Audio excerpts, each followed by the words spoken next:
We have a mandatory, you got to wear a mask inside. Mandatory, right? Man, people come up into spaces in like stores in Baltimore, no mask. And guess what? Places are tired of trying to police people and telling them to pull up their masks, because we're hearing story after story of people going to physical violence, even shooting people, because the work at the store simply said, can you put your mask on?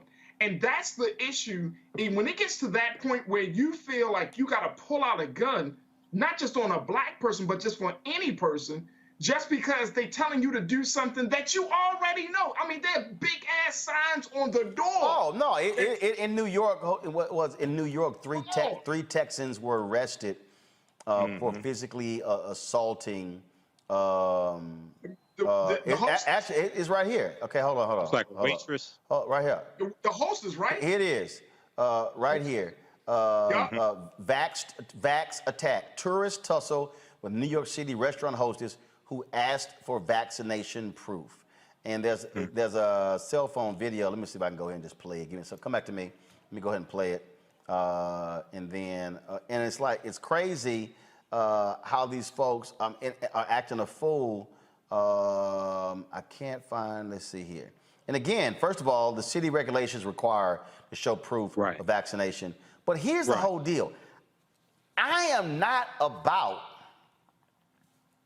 to go to jail because somebody said, where's your vaccination proof, your card? I am not about to go into the legal system. That's about the dumbest thing in the world. You think if I am visiting New York, which means I have paid, I bought my ticket, I got a hotel, I've traveled there. You think I'm about to mess my damn time up because to get into a fight? Hell no. Now I gotta pay bail. I'm still paying for the hotel room. Then if I'm held on longer than I'm supposed to fly back, now I gotta buy me a new ticket. Oh, hell no. Here's the video, y'all, right here.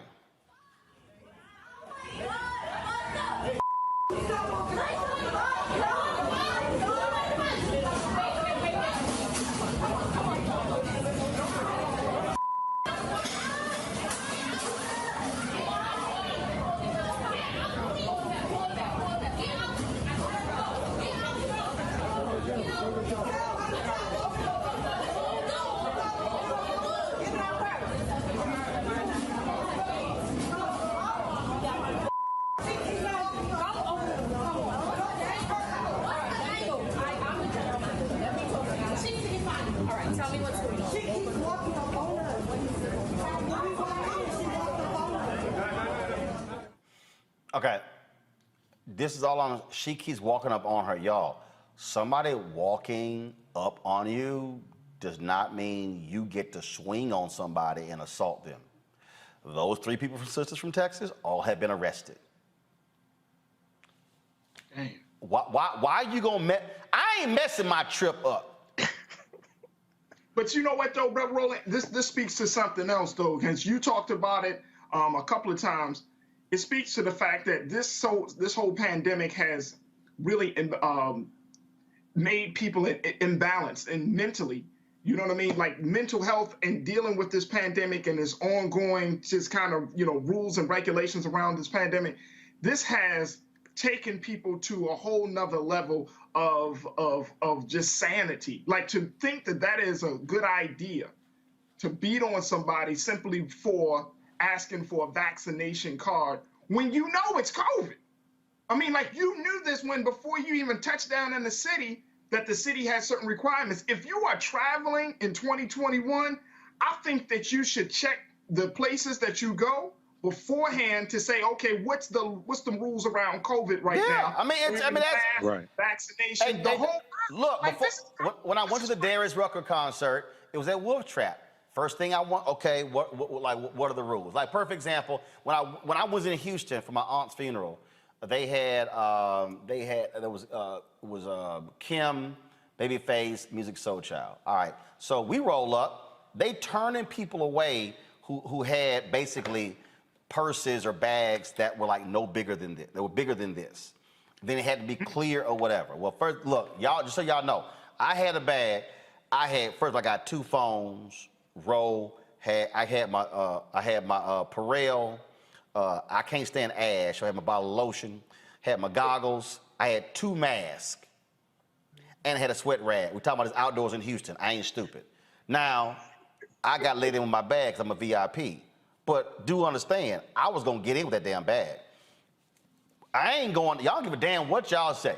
I'm gonna have the mask, the goggles. I got everything. I am not sitting here. Hell, I might have some gloves in there. I ain't sitting there playing with these people. Okay, but you're right. Find out before you go somewhere. Hey, right. What are y'all rules? What are y'all rules? And I just think what's happening is one of the downsides of people in this country. We are Americans. It's about freedom. Oh, yes. There's a downside to that. And see, yes. the reason, and I'm telling everybody right now, okay, this is very simple. This is very simple. Y'all can fight on the mask, y'all can fight on the vaccine, but you're gonna lose. I'm just letting you know right now. No, you're going to lose on this one. You're gonna lose on this. I'm just telling everybody, and I don't care how you feel, you're gonna lose on this one. Because what you have to understand is, when you got a significant number of people who are like, no, we ain't trying to play these games. This is now 2021. I'm telling y'all right now, if this thing continues, be prepared for us to be shut down for all of 2022. I told everybody, y'all, ask my wife, ask my family, I told everybody in June of last year, y'all need to go ahead and wipe off 2020 and wipe out 2021. I said, because these folk ain't gonna act right, I said, until 2022. And well, here we are on September 17th, and we dealing with this, we're dealing with other folks, all kind of stuff, and we're gonna be in the same situation because, folks, freedom, I'm an American, it's my right, okay? Keep playing. You know, very quickly, Roland, it's interesting we're having this conversation. Talk about freedom. Today's the anniversary of the U.S. Constitution being signed September 17, 1787.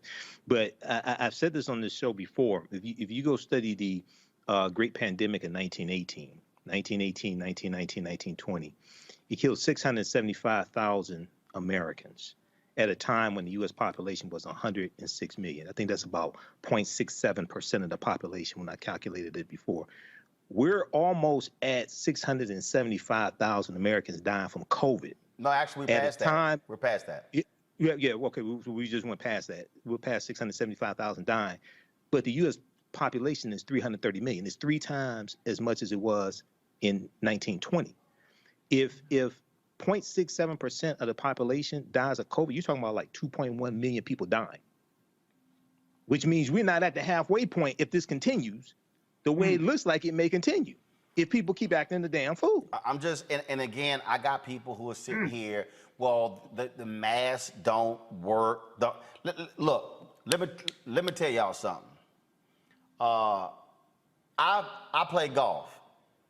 The reason my ass got black marks on my damn leg right now is from mosquito bites.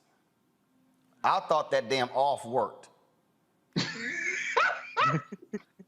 But if you think I'm not gonna walk my ass out there playing golf, especially in Texas, with big ass mosquitoes and not have some off on, you stupid. I'm gonna use whatever protection I can and not go, well, you know, this stuff not working. I'm telling you, and it's driving me crazy because we keep putting these scientists on and doctors on, and I got people who are sitting there. I had somebody who said, you know, why you mad because Nicki Minaj spoke her truth?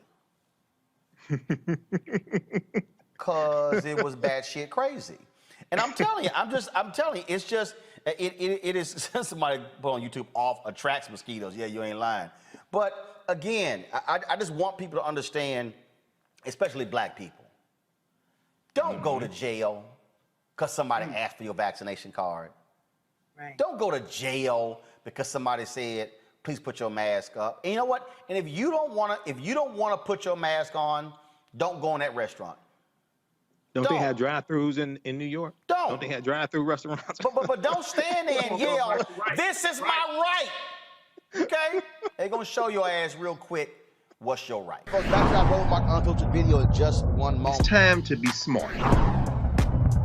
Roland Martin's doing this every day. Oh, no punches! Thank you, Roland Martin, for always giving voice to the issues. Look for Roland Martin in the whirlwind, to quote Marcus Garvey again. The video looks phenomenal, so I'm really excited to see it on my big screen. Support this man, Black Media. He makes sure that our stories are told. See, this difference between Black Star Network and Black-owned media and something like CNN. I got to defer to the brilliance of Dr. Carr and to the brilliance of the Black Star Network. I am rolling with Roland all the way. Honored to be on a show that you own. A black man owns the show. Folks, Black Star Network is here. I'm real revolutionary right now. Roland was amazing on there. Stay black. I love y'all. I can't commend you enough about this platform that you've created for us to be able to share who we are, what we're doing in the world, and the impact that we're having. Let's be smart. Bring your eyeballs home. You can't be Black-owned media and be scared. You dig?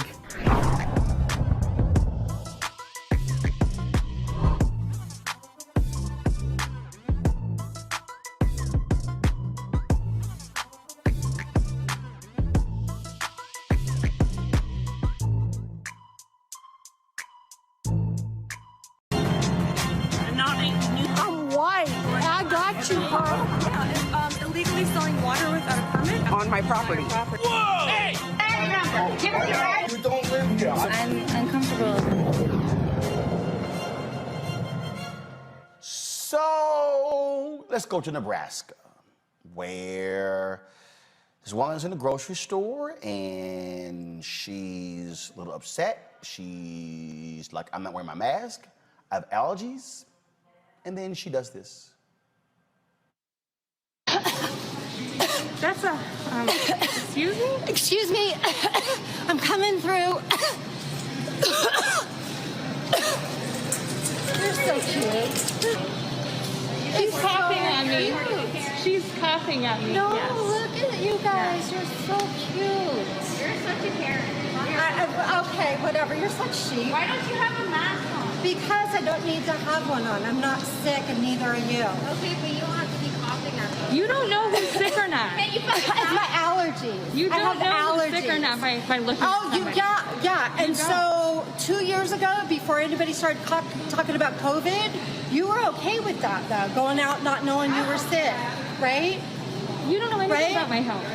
I don't. Yeah, she's coughing at me.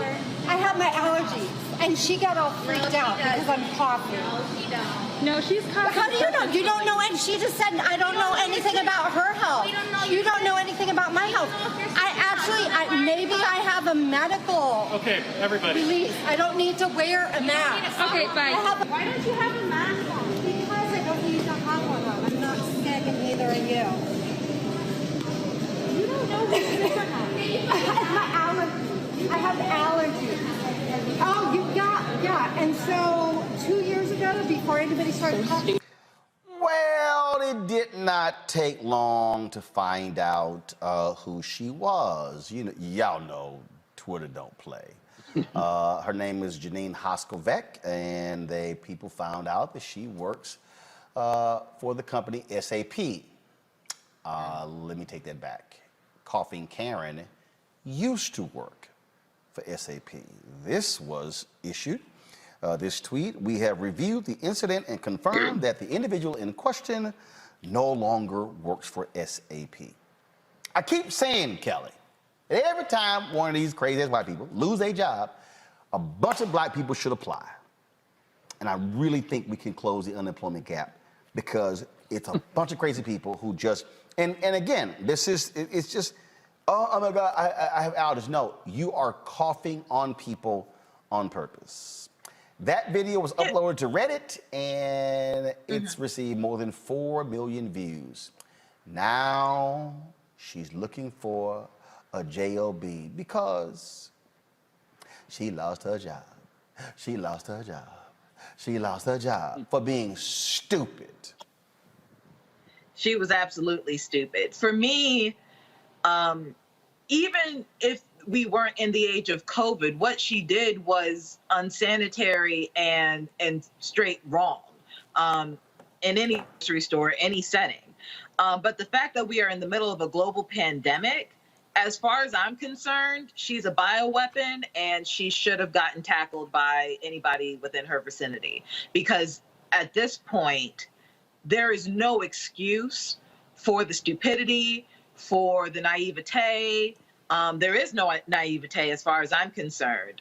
This was dumb, and this was callous, and this was insidious. This was just mean for her to do something like that. And again, we're in a pandemic.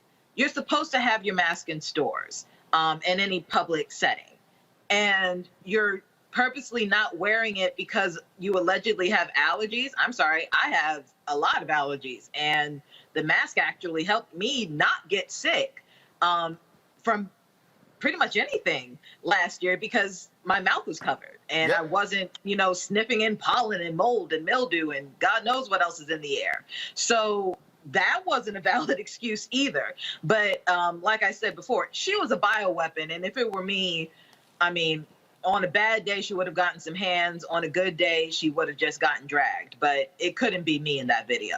Absolutely. The thing for me, Emma Congo, is these people are so, okay, fine, you don't want to wear a mask. Walk around the damn store, mind your business. When you start coughing on other people, we've seen this happen in other cases, and folks were fired. And I have absolutely no mercy whatsoever for any of these people. Not one of them. Oh, no. Not at all. Look, that's assault, man. I remember when the pandemic first started, and there was that in Ohio, that bus driver who was talking about this lady getting on and coughing and not caring. Then he died a few days later. She's doing that intentionally. And as Kelly was saying, I'm surprised that more and more people are not reacting physically to these guys, but at the end of the day, it's the pandemic. You don't want to get close to these guys, and we don't want to see the violence, but we definitely need to be seeing these consequences. And so I'm glad that SAP did that, and now her face is going to be out there, her name is going to be out there. And just like you in the first segment, we're talking about calling attention to what Christie and all of these guys are doing. We can't let people forget the ignorance of these people. So the videos got to be retweeted. They got to go viral, because we're going to be running into these guys in the next grocery store. And if the only way they're going to learn their lesson is to lose some money, then let them lose some money, because really at the end of the day, there should also be some criminal charges, because who's to say someone in her area when she was doing that, what if she did have it, and what if somebody did catch it? Wouldn't she be liable for that if it was traced back to her? They don't care about any of that type of stuff, but hit them in that economic pocketbook, that's a good start. But sometimes a little more may need to be done, and I'm talking about charges being filed. Absolutely. What if she caught it? You know what I'm saying? It's not even about if she spread it. What if she caught it? But they don't. But in their minds, they don't care. Folks, back to that Roland Martin Unfiltered video in just one moment.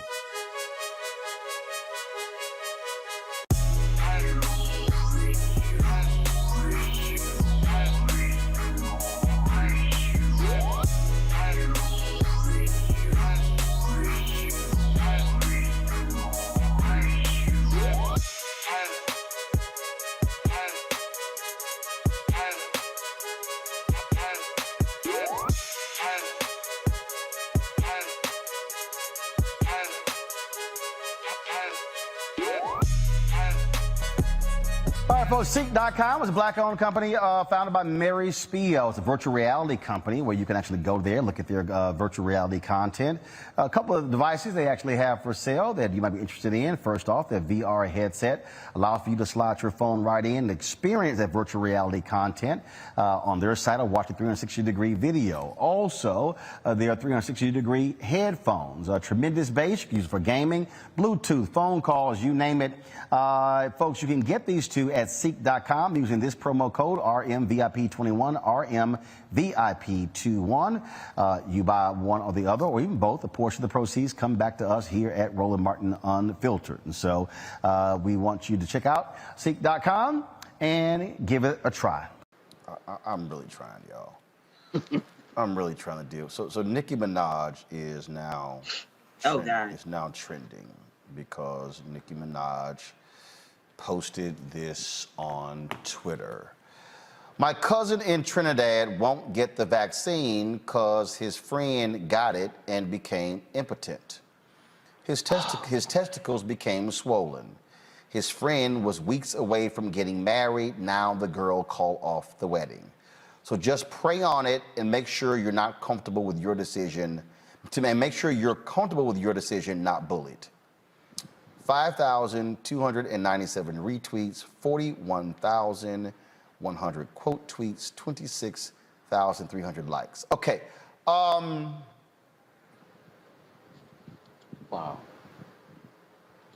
First, I'm a Congo. You may need a your cousin actually believed that bullshit. your cousin actually believed that his boy caught COVID and now he impotent. Oh, I think Nicki, I think your cousin's boy caught some other shit. And it's not gonna clear up in time for the wedding. Real talk. Real talk. Come on, dog. Come on. Wow. You may need to come at her like you did with Busta Rhymes, man. I mean, these guys, we talked about earlier in the segment, we were talking about Julius Jones and how celebrities have been stepping up. I've been so disappointed with how celebrities have been speaking out ignorantly about the vaccine, about the mask, and so on and so forth. Understand, if you're not going to be for it, just don't say anything. All people are going to see is Nicki Minaj says the vaccines make you impotent.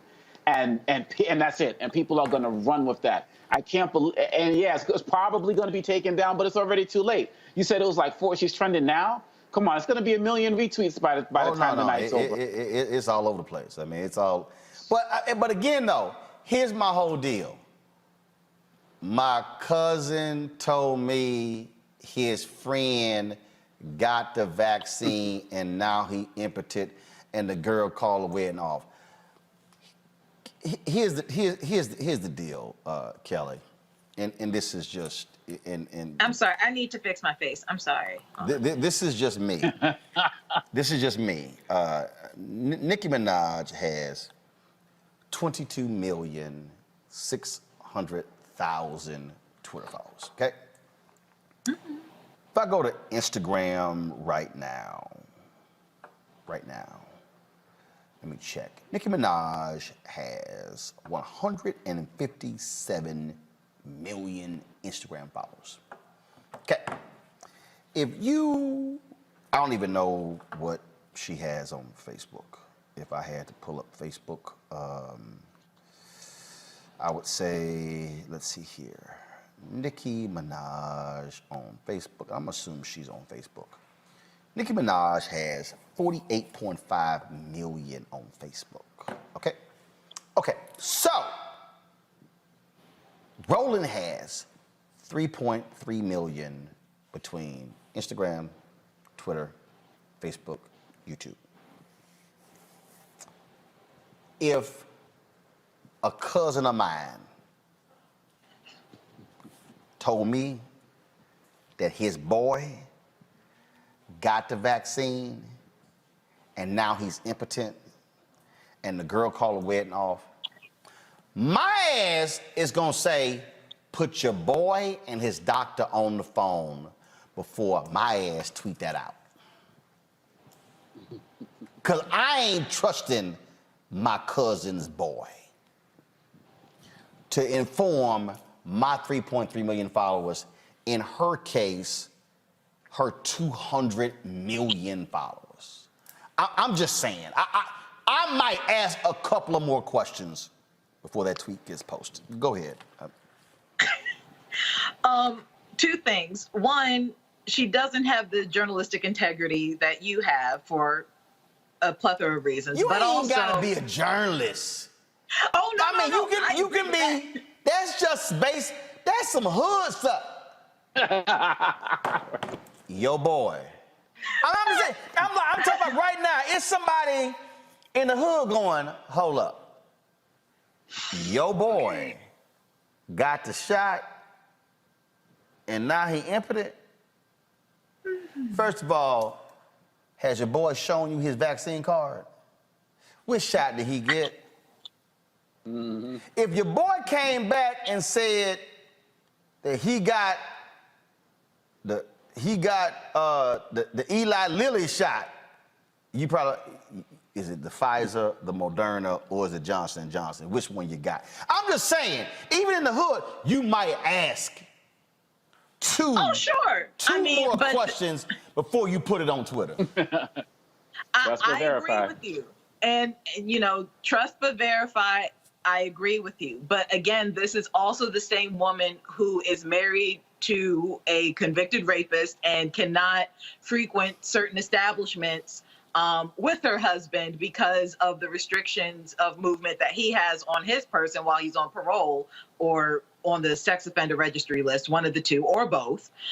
This is also the same woman whose brother is serving 20-something years for the rape of an 11-year-old that allegedly she is still trying to pay off the family to not talk about anymore. I say all that to say, even though it's not necessarily related, there's a couple tools missing in her toolbox in her noggin. So this does not surprise me that she would say such a thing. It is unfortunate that she has such influence and reach and is still that dense. But here we are. Somebody on YouTube said that boy got that hot sauce. Y'all know. Y'all know he's got a burning sensation, and it's not from the Eli Lilly shot. Folks, back to our Roland Martin Unfiltered video in just one moment.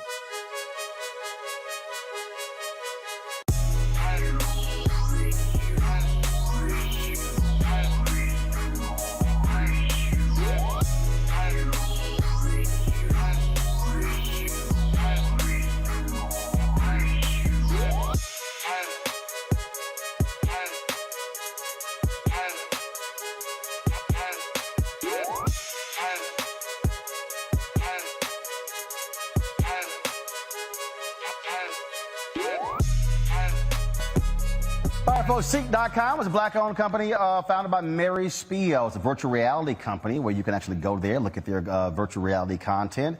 A couple of devices they actually have for sale that you might be interested in. First off, their VR headset allows for you to slide your phone right in and experience that virtual reality content on their site or watch a 360-degree video. Also, their 360-degree headphones, tremendous bass, you can use it for gaming, Bluetooth, phone calls, you name it. Folks, you can get these two at Seek.com using this promo code RMVIP21, RMVIP21. You buy one or the other, or even both, a portion of the proceeds come back to us here at Roland Martin Unfiltered. And so we want you to check out Seek.com and give it a try. Colorado pastor who mocked AIDS deaths and spread vaccine conspiracy theories, he's dead. Wow. COVID-19. Good riddance. COVID-19. Wow. COVID-19. And so, oh no, he's not the only one. Let me play this here. Let me try to find it here. This is, again, I just want people to understand, again, these people who are putting all this COVID stuff out there, they make no sense whatsoever. There was one woman who was, same thing, she was in a store. She was in a store. She absolutely was against mask mandates. She didn't like them. She was upset. If I can find the video, man, it'd be great. So she, this woman here, was caught on video in a mask and was going through, I have a medical condition. I'm not wearing a mask. I don't care, and I have it. She's an anti-masker. She's dead. She got COVID. She got COVID. So to Kelly's point, you're absolutely right. These folks who, right here, QAnon conspiracy theorists, conspiracists dies from COVID-19, and Trump-loving attorney accuses hospital of medical murder. Okay. I mean, but that's where we are. And so it goes beyond, Kelly, these folks just, stay in their lane. Just the coughing on people and flouting the rules. That's why folks are going to mask mandates. Because you can't trust people to do the right thing. It shouldn't have to come to this, but unfortunately we're here. It shouldn't take, the government making you be healthier to do the right thing. But I'm all for a mask mandate. I'm all for, making sure that people are getting vaccinated. I'm all for a vaccine mandate, because at this point, it's not about It's not about you just being scared at this point. It's not vaccine hesitancy. It's vaccine refusal at this point. And I don't understand why this vaccine over all the others that are likely already in your body, because you have to get them in order to work pretty much anywhere or go to school anywhere. I don't understand why the COVID-19 vaccine is the one that people are up in arms about and ironically are saying my body, my choice. And yet these are the most conservative people on the planet saying my body, my choice. And further, as I understand Hippocratic oaths amongst doctors, but at this point, this is like everybody's saying, this is a pandemic of the unvaccinated. And at this rate, people are dying not because of COVID, but because of already existing conditions, and they're not able to get to the hospital. 98% of the deaths, the COVID deaths right now, are unvaccinated. This woman named 98%. This woman named Veronica Walsh. This is her. She died this morning, y'all. But this is her a few months ago in a grocery store. Down here, so it's not real obvious that I'm videoing.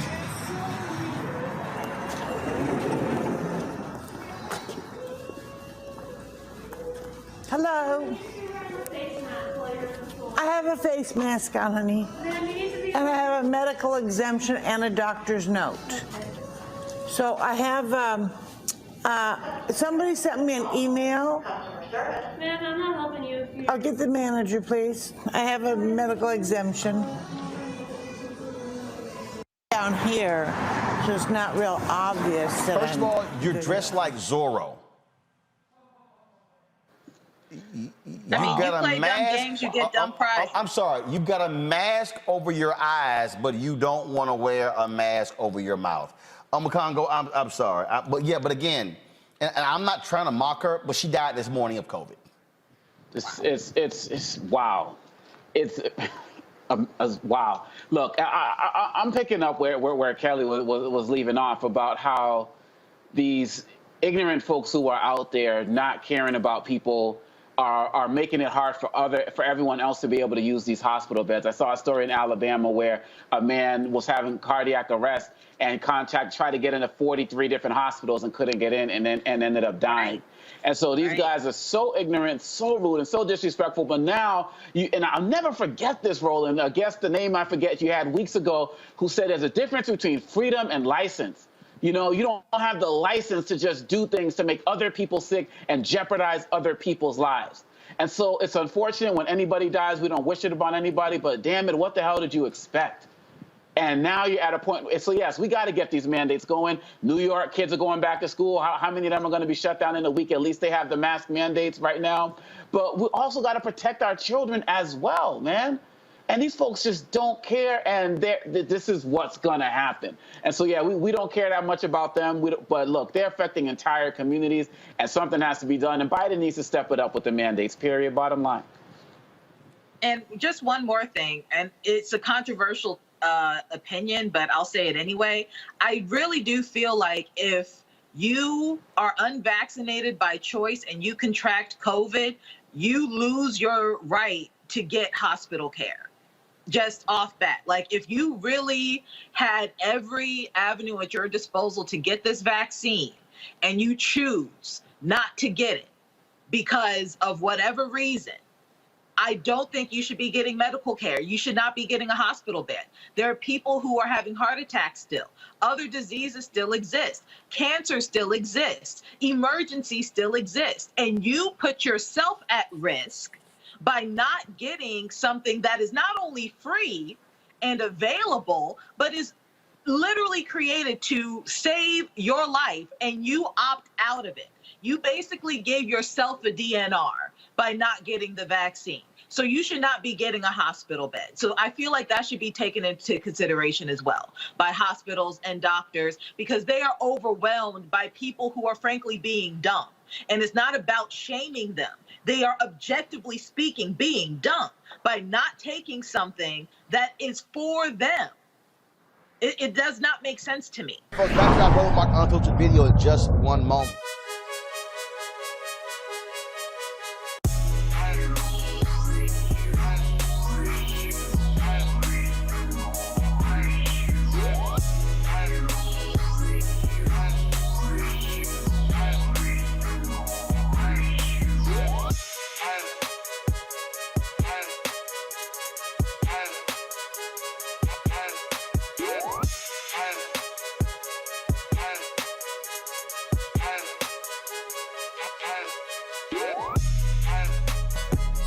All right, folks, Seek.com is a black-owned company founded by Mary Spiel. It's a virtual reality company where you can actually go there, look at their virtual reality content.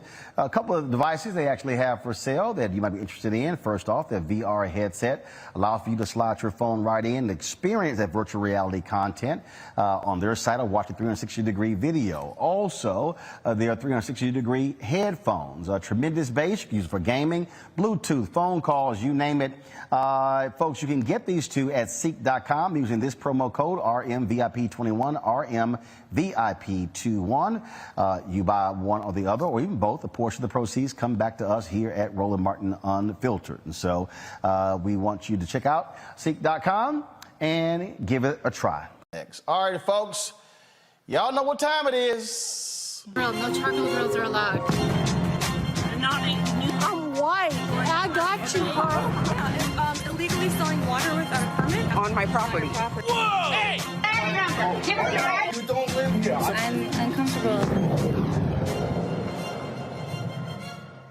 Well, let's go to Georgia, where parents are calling for a teacher there to be fired after she says the N-word in a viral video.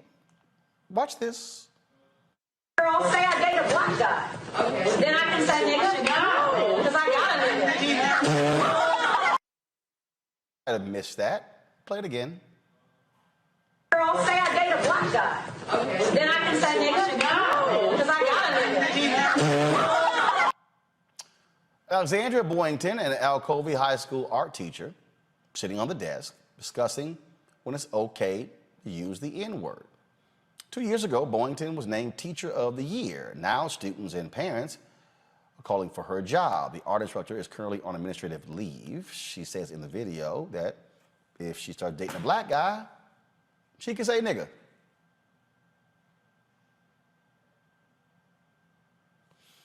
Really?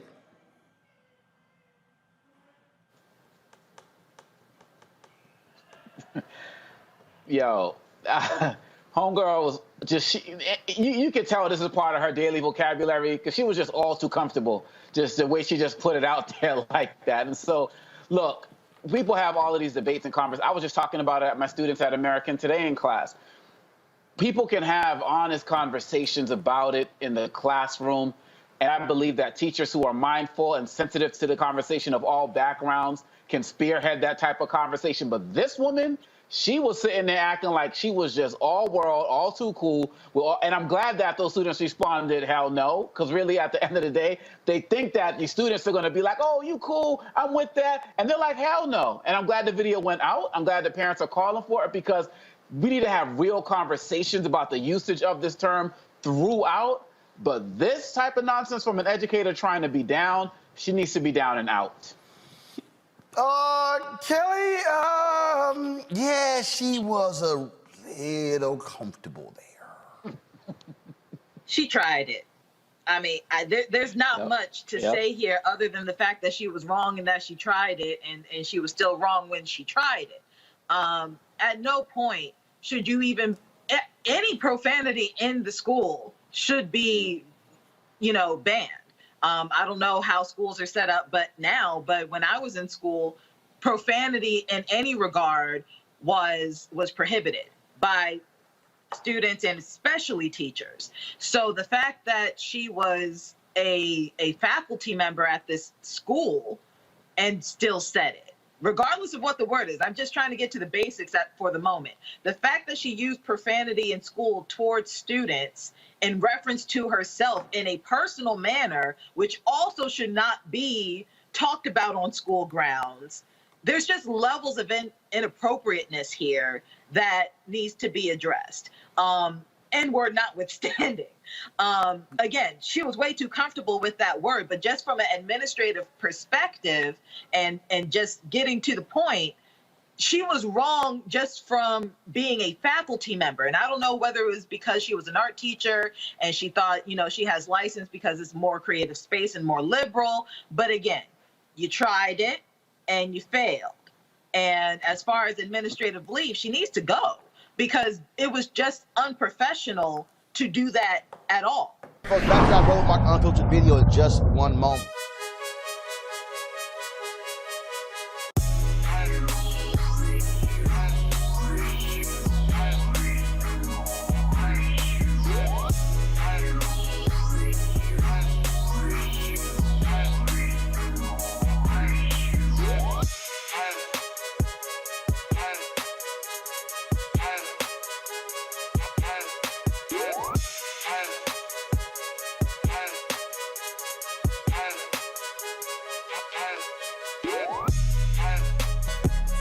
All right, folks, Seek.com is a black-owned company founded by Mary Spiel. It's a virtual reality company where you can actually go there, look at their virtual reality content.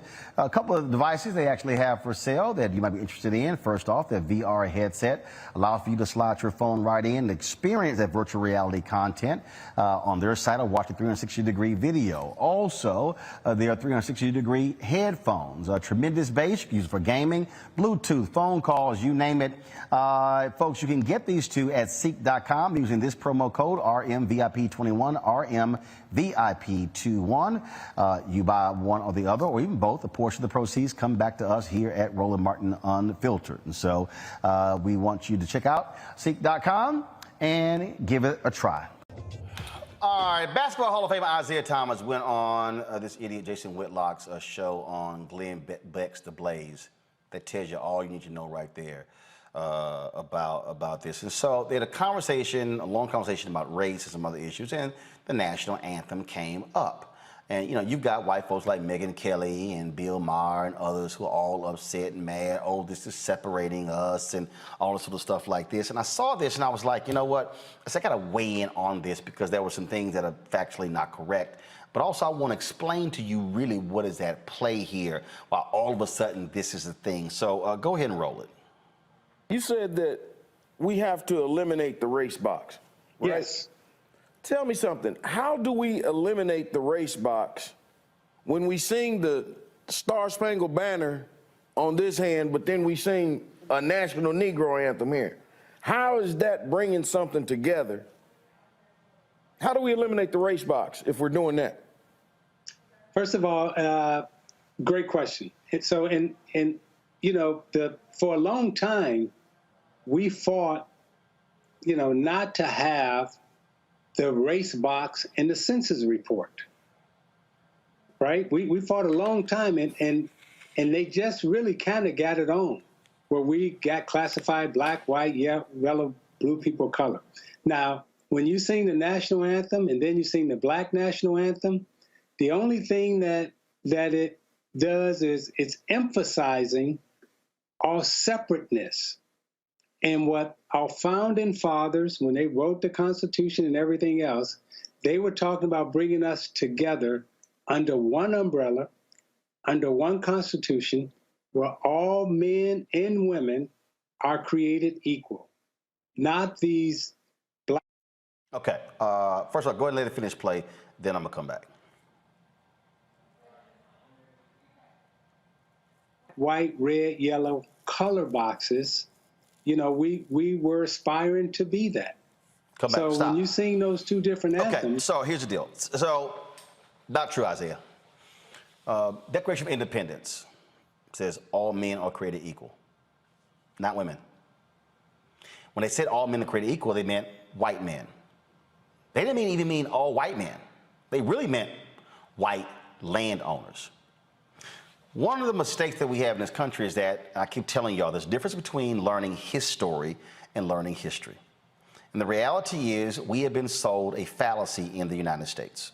We have been sold a fallacy that America is great and wonderful and things were done the proper way and we're the greatest democracy. God loves us more than anybody else in the world. That's America. That's what we've been sold. What we have to understand is that there's no such thing as the framers wanted everyone to be created equal. That's simply not true. Why? Because they wrote it. They said it. That's literally what they did. Now, the other day on the show, I told you, and I love to watch it. I love to watch it because it is so succinct in explaining exactly the reality of what it means to be black in this country and to understand what folks wanted in terms of the creation. Here's Barbara Jordan, 1974, in her Watergate testimony. Listen. Jordan, purpose of general debate, not to exceed a period of 15 minutes. Thank you, Mr. Chairman. Jordan. Mr. Chairman, I join my colleague, Mr. Rangel, in thanking you for giving the junior members of this committee the glorious opportunity of sharing the pain of this inquiry. Mr. Chairman, you are a strong man, and it has not been easy, but we have tried as best we can to give you as much assistance as possible. Earlier today, we heard the beginning of the preamble to the Constitution of the United States. We the people. It's a very eloquent beginning. But when that document was completed on the 17th of September in 1787, I was not included in that we the people. I felt somehow for many years that George Washington and Alexander Hamilton just left me out by mistake. But through the process of amendment, interpretation, and court decision, I have finally been included in we the people. Today, I am an inquisitor. Now, not completely. Because the reality is we continue to have to fight to assert our rights. Press play on more of the interview.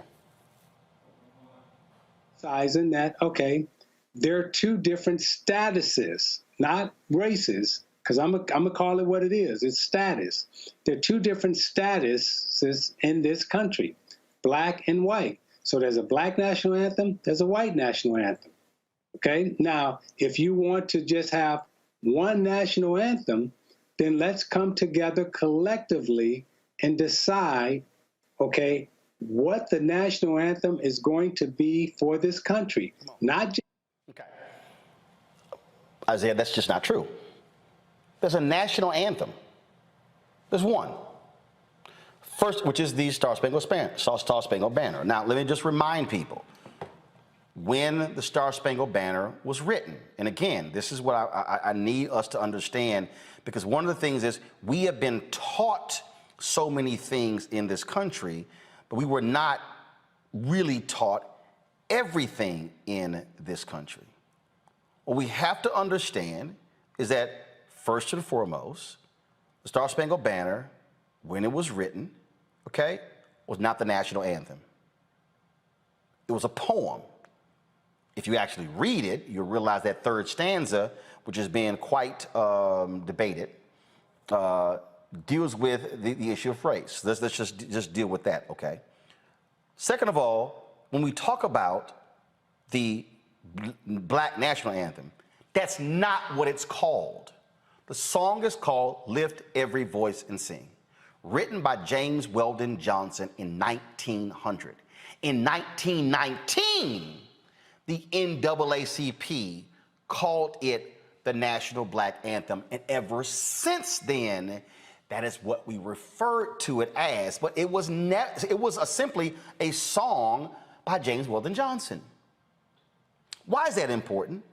It's because if you fall for how they are framing this whole thing, then it becomes, oh my goodness, we have two anthems. Actually, we don't. And remember, Star Spangled Banner, written in 1814, it did not become the national anthem until 1931. Now, they're making a big deal out because the Little Ear Voices Sing is being sung before the Star Spangled Banner. Y'all do realize that sometimes when you go to the game, they sing America the Beautiful before the Star Spangled Banner. So what's the issue? That we're singing another song before the Star Spangled Banner, or that it's Little Ear Voices Sing? Play more of the interview, please. National anthem, because the white national anthem has classified as status. We can have an anthem that speaks for Italians, that speaks for Greeks, that speaks for Irish, that speaks for Polish, and that speaks for the Aboriginals who were native to this land already. And that's us. And so, Isaiah, the only thing, what you just said takes us down the path that they want us to go down. Well, let's come up with a new national anthem that we all agree on. And once you do that, then their next step will be, well, let's come up with a new constitution that we all agree on. Oh, now let's come up with a new Declaration of Independence. And the only thing I'm trying to tell black people every day, like, hey, man, I know shit started out bad, but that Declaration of Independence, Constitution, and National Anthem, it worked for us. Maybe it wasn't intended for us, but it did work for us. And these people that want you just to throw these things out and let's come up with all new, it's a game, it's a booby trap. It's no different than the same people that ran the game and threw hip hop. Again, it's, you know what? The N-word, it's now a term of endearment. We, the KKK, we're gonna gift y'all the N. See, I can't even listen to any more of that sheer stupidity from Jason Whitlock. And this is why Isaiah even going on there is just a waste of time. Because see, Jason Whitlock is a buffoon. When he says the Constitution worked for us, no. What we did was make that shit real. That's what Dr. King even said. He said, what did King say on April 3rd, 1968 at Mason Temple? Be true to what you put on paper. So what black people have done since we've been here and said to America, this your paper, this is what you put on paper. Be true to what you put on paper. The reason Jason is a buffoon and lying is because we, and y'all heard me say this, 1619, go to 1970, use 1970 as a marker when we were technically fully free. We have only been fully free Americans for 51 years. And we're still not fully free. Because if we were fully free, there would have been no reason for the Superior Court decision today in North Carolina. If we were fully free, there would be no reason for there being an EEOC. If we were fully free, there would be no reason for COVID showing the health disparities in this country when it comes to black and white. If we were fully free, you would not have the economic gap that exists right now. See, the whole deal is this here, and this is the real reason why I say Isaiah, anybody else, the reason you don't even engage in that silliness when it comes to the national anthem versus the black national anthem is because they want to put any conversation that breaks down white supremacy and now invokes fairness, they don't want that to happen. They want the battle against critical race theory, they want to put, they said it, they want to put everything that's race underneath that, everything about equality underneath that, because they don't want to change it. You hear, oh, no, you hear, we're like, they talking about changing some stuff. Well, yeah, that's why we have constitutional amendments. Some things need to be changed. That's why when you saw the photo of John Lewis and Andrew Young and C.T. Vivian and Reverend Joseph Lowry, Eric Holder said, that's Founding Fathers 2.0. Because, see, there was no American democracy from the Declaration of Independence until the 1965 Voting Rights Act. See, this is the game being played. Because the reality is this, white folks are born in America, they don't ask about what are my rights, they get them. We have to have special rules because it's still written for them. And this is the thing I need people to understand. And so, y'all, do not, Isaiah and everybody else, don't, if you do any more TV shows and bring a national anthem, you say, I ain't wasting my time with that. This is what I would have said, Isaiah. Jason, let's talk about how many black owners in the suites. Let's talk about, do you have equality with black coaches on the field? Let's talk about, Jason, how many black folks you got in the press box as well. See, they want us caught up in this, and black people didn't ask the NFL to play the national anthem. They chose to do so because they got their ass kicked up by Colin Kaepernick. Game recognized game. So I'm not going to fall for the silliness of Bill Maher and Megyn Kelly and the rest of these people. We're going to deal with the reality of where we stand in this country, and that, folks, is what must happen. Let's go right now to our good friend, Gerald Horne. He is the author of numerous books, The Bittersweet Science, Racism, Racketeering, and the Political Economy of Boxing. As a professor at the University of Houston in Houston, Texas. He also has another book we've talked on the show about. This is the one that drove all these white folks crazy who don't like the 1619 Project. It is called The Counter-Revolution of 1776, Slave Resistance and the Origins of the United States of America. And Gerald, always glad to have you here. The thing that I was just laying out there is, again, we're dealing with history and his story. America was not created for all men and women to be equal. It was for white landowners. And even if you study the Constitution today, which is why Jason Whitlock is a sheer idiot, the Electoral College today was a slave compromise. That wasn't democracy because they still wanted to be able to control those white landowners who became president. Well, I have to say I was disappointed in Isaiah Thomas. I know that he matriculated at Indiana University, one of our leading institutions, but I guess he must have missed classes in history. He was at basketball practice, I assume. But now he is a grown man, and he should be aware that history is constantly being rewritten. Recall that W.E.B. Du Bois changed our understanding of the period following the Civil War with his epical volume, Black Reconstruction. And today, we have various creators, writers, scholars who are rewriting the story of the United States of America. I would include the Haitian filmmaker Raoul Peck in Exterminate All the Brutes, of course, Nicole Hannah-Jones in the 1619 Project. And what they're all telling us is that the traditional narrative that we've been fed, per what you were just suggesting, Roland Martin, has basically been nonsense and poppycock. I mean, for example, Isaiah Thomas says that we are separating ourselves. The fact is we have been separated. He gives out this inaccuracy concerning the U.S. Census and how supposedly we're trying to get away from boxes. If you go back to the original U.S. Census in 1790, it, of course, was grouping people according to, quote, white, unquote, according to whether or not they were slave, unquote. And just like today, the first one, hold on, let me repeat. The first U.S. Census since 1790 had racial classifications. We didn't vote on that. That was them. Well, clearly. I mean, that's why I was so disappointed by Isaiah Thomas. And I noticed that he was speaking against a backdrop of the NBA, the National Basketball Association.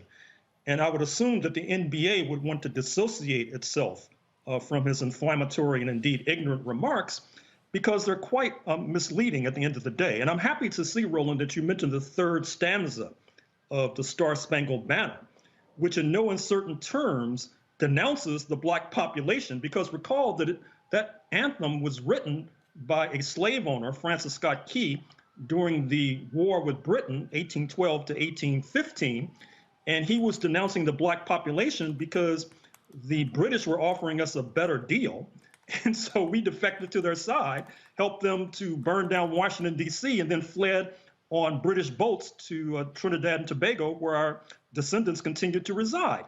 And so Francis Scott Key was very upset by that development. That's why he denounces it. It's one of the rare national anthems that singles out for denunciation a significant portion of the citizenry. See, the thing, but see, here's what you're dealing with here. And you hear Isaiah talking about status and class and in terms of, in terms of race and black. But the issue for me, which is the most fundamental issue is what's the agenda of the person I'm talking to? The agenda of a Jason Whitlock, and I don't know who that fool was he was talking to on the set, and Glenn Beck's The Blaze ain't got nothing to do with black liberation. And see, when you hear, again, a Whitlock talking about, these people, to go from rewriting the Constitution to hip hop. I mean, his arguments are so weak because what we have to understand when you are a student of history, when you are a student of this country, when you are a student of how this was constructed, what we are dealing with today and what we've been dealing with since 1619, what we were dealing with during the period of Reconstruction, what we were dealing with during the 92 years of Jim Crow, what we were dealing with during the Civil Rights Movement, the Black Freedom Movement, and ever since then has been an unwinding of this tightly wound, knit ball of white supremacy. And we have been trying to peel this thing back and unwind it. If you tear a baseball apart and you begin to pull the string and tear it apart, what you're trying to do is unwind this tightly wound ball that has constrained and constricted black people from being real, true American citizens. And when Jason says these things, what Isaiah's response should have been is, the changes have to be made because police departments today were slave patrols yesterday. And when you see their actions today, they're rooted in their history. When you look at the housing issue in America, look at redlining, the lack of access to capital, all of these things get all traced back to that very document that Whitlock was praising, as if somehow that document serves as the true freedom piece for black people. You can't say it is when the document itself was designed to choke us. This is a very serious conversation we're having, and I hope your audience realizes that. As you suggested a few moments ago, in state legislatures across the United States, there's this demagogic attack on what's called critical race theory. Now, the attacks on critical race theory really are misleading. In fact, what you just sketched an outline, Roland Martin, in some classrooms, particularly in the South right now, you could have a teacher being fined for telling the truth. Or fired. And so, yes. Or fired. And so that's why this is very serious, because what I'm afraid to say, Isaiah Thomas and Jason Whitlock were feeding in to this right-wing ideology, which at the end of the day may well come to bite them in the behind. And the fact that they don't even realize it makes it even more disturbing and troubling. I'm gonna pull my panel in here as well. And look, I talked to Isaiah and today, and I said, look, I sent him a text and I said, I'm gonna talk about this on the show. Isaiah is supportive of the show, join our fan club early on. And the thing that he said is that, he said, I really wanted to, he said the focus should really be on these birthing rights, if you will. And that is, again, if you're white in this country, what do you get when you're automatically white and we're still fighting for these battles? But the thing that I am conveying is that they don't want us focused on the national black anthem versus the Star Spangled Banner. Not they want us focused on it. They want to focus on that, because really what the strategy here, Gerald, the whole strategy, whether it's this critical race theory, 1619 project, anything, it is really all about how can we rile up our white base to get them to think that they are about to take this stuff over, and they want to change our values. And when people say our values, they're not saying our American values, they're saying our white values. They want to change what we have constructed because America has been constructed through the prism of whiteness. It has been defined by that. And what they do not want is for us, now that we have voting rights, now that we have representation in Congress all the way down, all of a sudden, oh, no, we don't want them having the change. No, change this. And I keep going back to, if I played it, they would block us on YouTube. That scene from The Good Shepherd, when Joe Pesci asked, he said, let me ask you a question. The Italians, we got our family, and he said, we got our family in the church. He said, the Jews got this. He said, he used the N-word by black people. He said, at least they got their music. The Irish got this. He said, what y'all got? And he said, we have the United States of America. The rest of you are just visiting. That is what all of this is about. Well, I'm afraid to say that you're onto something, Roland Martin. And once again, I have to say, I'm sort of puzzled by the fact that Isaiah Thomas would say what he said and still be a contributor to Roland Martin Unfiltered. When you talk to him, how did he explain himself? Well, no, he said that what he wanted to focus on was, again, these birthrights and what we don't have compared to whites. And look, but it's also understanding who you're talking to and who you're going up against and what their goal is. If Jason Whitlock said, Roland, come on my show, I know exactly what he's trying to do. I know who he's talking to. I know who he's talking about. I got some fool, another black dude who worked for the Blaze, who been trying to come at me for the last week on Twitter, trying to ask me all these other questions. I'm like, dude, I'm not playing your little game. And he wrote some little article about me, how I'm selling out black people to stay on the Democratic plantation. And I'm sitting there saying, yeah, but it's your party that's the one trying to keep my people from voting in North Carolina.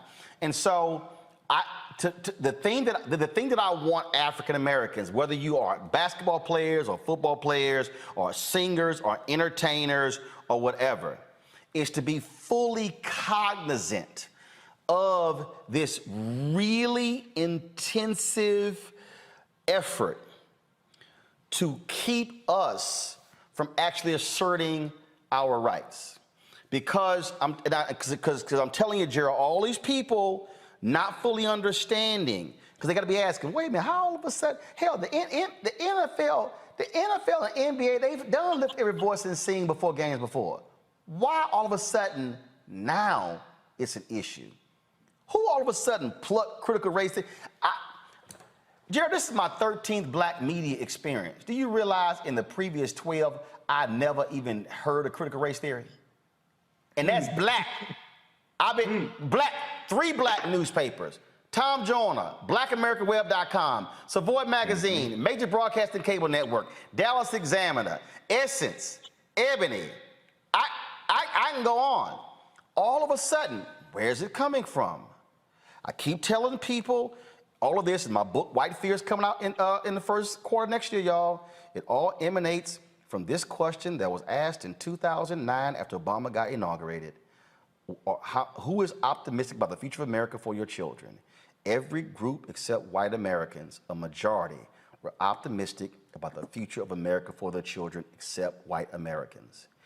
That is what we're dealing with, and that's why the Republican Party wants to appeal to these crazy, demented white folks who are going to be here in D.C. tomorrow, because they are afraid that we, Gerald, now have political, economic, social power, and we are not afraid to use it.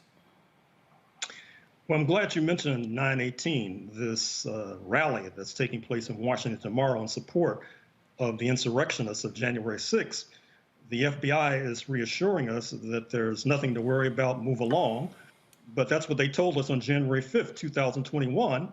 And you almost had the Vice President of the United States lynched. You almost had the Speaker of the House of Representatives, Nancy Pelosi, lynched. So I hope that they know what they're talking about with regard to this manifestation, this demonstration tomorrow. And if they're wrong, I'm afraid to say that there's going to be a hot time in the old town tomorrow. Well, I don't think it's going to be that because Trump has already yelled, this is a setup, and I think they're going to be a little too scared to come in. I want to bring in the panel here, and I want to start with you, Michael, then go Michael, Kelly, Faraji.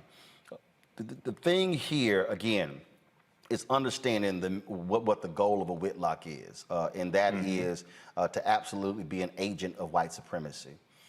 And what I'm trying to get everybody, I'm trying to get anybody who's out who's talking about these issues to be very careful to understand what is going on. It's the same reason why I lit into Chris Christie.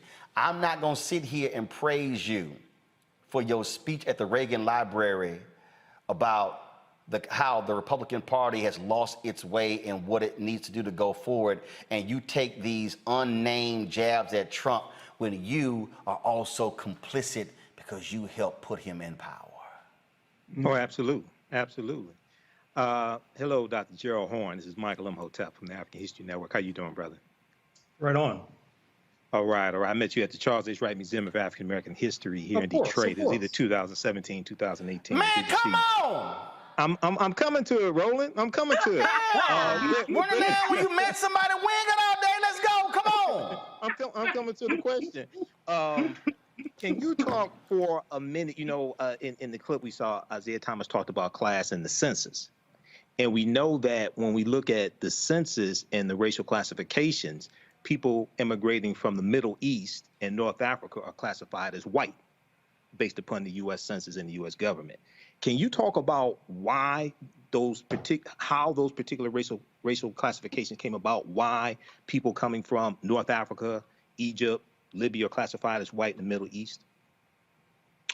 Well, obviously, it's to bulk up the community that's defined as white. There is a demographic struggle taking place now.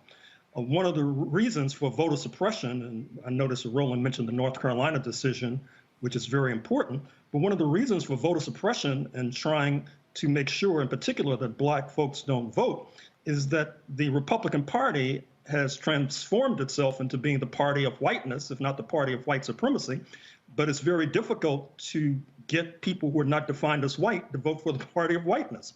And so you not only have voter suppression, you have sort of a redefinition.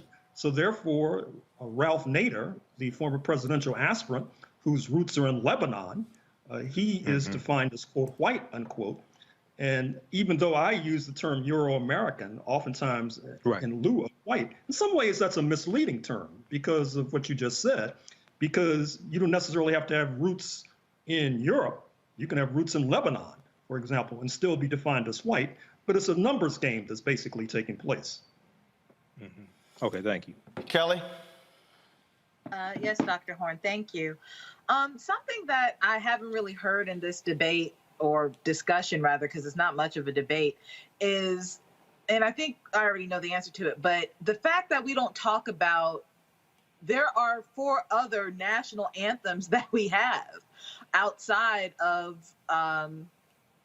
our main national anthem. We have America the Beautiful, My Country 'Tis of Thee, God Bless America, This Land is Your Land. All of those are regaled or heralded as a national anthem in this country, not the national anthem, but certainly up there as an American hymn. But when it comes to Lift Every Voice and Sing, one that is not rooted in any type of racial bias, one that was written by a black man, composed by another black man, his brother, all of a sudden it's a problem. So if you can give us some insight as to why you think that is, I think I know the answer, but the fact that there is this stark dichotomy regarding Lift Every Voice and Sing that isn't considered an anthem for anyone outside of NAACP dubbing it as one versus the other 4 songs that are certainly played at NFL games and the like. Well, the short answer, and I'm sure you know this already, is that black people are treated differently as a people apart. This goes back to slavery, when we did not want to be enslaved, and so therefore we were always rebellious. We were always trying to ally with the real and imagined foes of this United States of America, including Native Americans, including the British, as I said, during the War of 1812. And as a result, when you engage in that kind of seditious behavior, motivated by a desire to escape slavery, you're treated differently and you're treated as a people apart. I recall when I was at the University of North Carolina, Chapel Hill, and I was supposed to be organizing and forming a so-called Black Cultural Center. And the white supremacists say, well, that's separate. Well, I said, well, if I walk down the street, I see a Hillel Center, which is for Jewish students.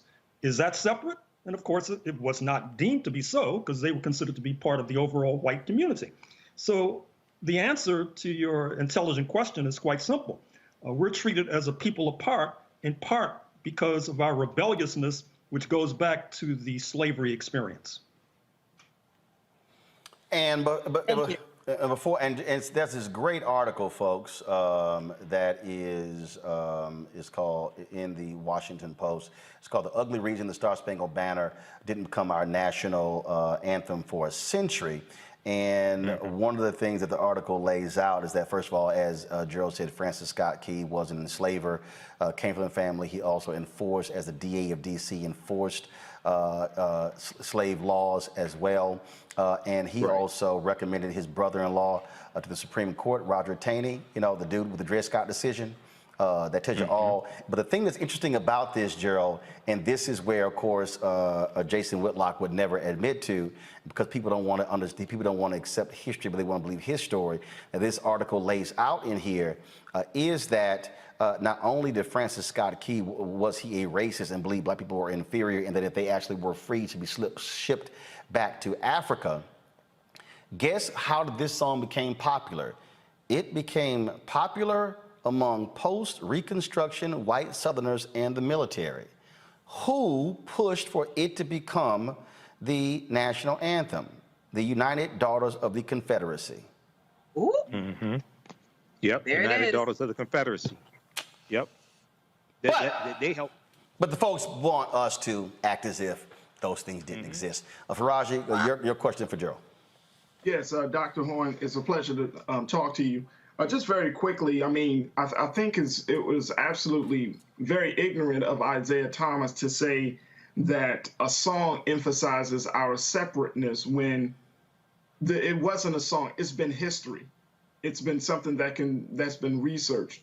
But even more so, Dr. Horn, I want to get your thoughts on, you know, there's often, when we have these big conversations, especially about race, there's often black people and white people who jump to the point of talking about unity, talking about reconciliation between the races without really talking about truth and accountability, without saying, hey, some things have to be done to repair the damage that has been done to black people all across this, you know, in the United States and across the globe. So how do we take this conversation beyond everything is all right? We had a black president, things are on the right path, we're all in this together. How do we kind of step back a little bit to really look at the issue of, let's look at the truth of the history, and this is the part that I think scares both black and white people, somebody has to take accountability. White people have to take accountability for what they have done to our people. It's not enough just to say we give you a little bit here, we got a couple of celebrities there. I'm talking about a full-grown, massive, you know, full-scale accountability. How do we get the conversation going in that direction, sir? Well, if you look historically, the way we were to escape both slavery and Jim Crow is that we lengthened the battlefield. We internationalized the struggle. That's why we were in alignment with Native Americans, for example. That's why you had Paul Robeson, for example, and Martin Luther King Jr., who raised the question of the war in Vietnam. In that light, I was very disappointed to see that at a historic gathering that took place on September 7th, 2021, just a few days ago, you had a virtual summit of the African Union and the Caribbean community, CARICOM. Present and speaking were the President of South Africa, Cyril Ramaphosa, President Kenyatta of Kenya, Prime Minister Motley of Barbados. They laid out a whole Pan-African agenda.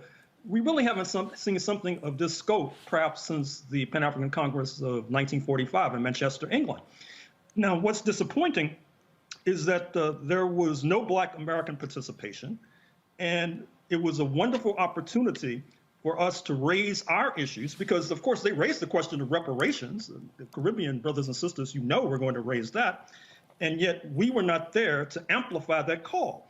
I think that one of the things we have to do is get our organizations to try to be more globally minded, to try to not let these opportunities pass, and to make sure we have delegations meeting regularly with the African Union, headquartered in Addis Ababa, Ethiopia, and the Caribbean community headquartered in Georgetown, Guyana, because as our comments this evening have suggested, the forces on the battlefield right now, in terms of the four corners of the United States of America, given voter suppression, given we're talking about coup d'etats that might happen as soon as tomorrow, it's not a very promising scene just looking domestically. So here's what, to button this up, here's what I want to see happen. And that is, and like I said, I talked to Isaiah. I talked to several other professional athletes who reached out to me, who I talked to today as well, about the segment and the various thoughts. What I want us as African Americans to do, I want us to please go read Jackie Robinson's book, I Never Had It Made. Why? Because Jackie Robinson, in the book, wrote why he would not stand for the national anthem or the Pledge of Allegiance. Jackie Robinson, the same man who they tried to court-martial in the military, the same man who broke the color barrier in baseball. First of all, the true major league players were in the Negro leagues, but they called the major leagues because that's where the white money was. Jackie Robinson said the reason he called his book I Never Had It Made, he said, because as long as one black man is a victim of racism, then I don't have it made. That's what Jackie Robinson wrote in his own words. Go read the book every time someone wants to throw Jackie Robinson in somebody's face when we want to talk about how we all come together. But this last point is the critical point.